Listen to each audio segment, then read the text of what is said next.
No, Hendrik Schenk. Mistr světa Moleta.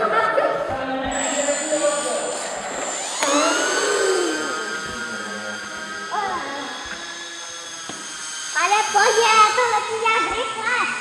Nech si to normálně na... Víš, jako... Na sekírku. On má to píšně nějak. Tyjo, když to někdo umí, Hendriku, jako ty, tak potom to vypadá, že to je v pohodě, ty vole.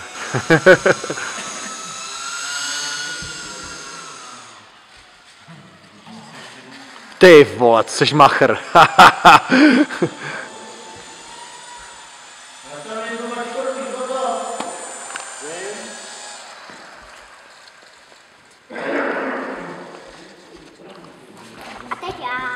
Hele, a ještě bych se jednou rád podíval. Dobrý, díky. Hele, a ze země to neodstaňte? No, nevím. Zdá se, že trošku poklesla teplota. Jo. Jak vidíte, je to na hraně.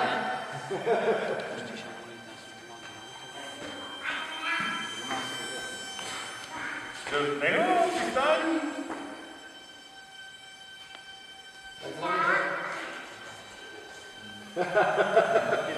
Tohle je nejlepší, ale hele, a nejbezpečnější, to bych se nechci podstatě nic stát. Pokud mají tím nějaký debil nepřijede letadle. Ale byl autíčkem. No, nejno, teď je to pěkný.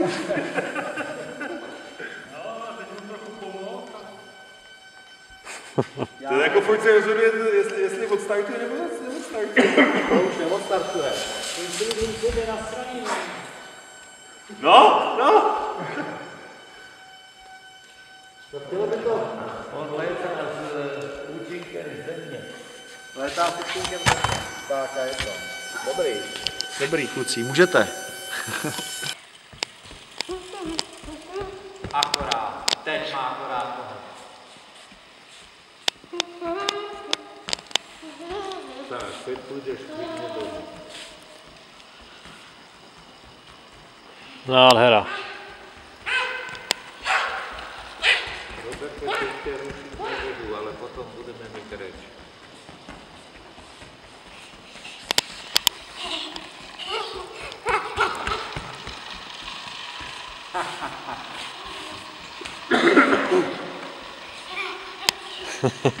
No to jo.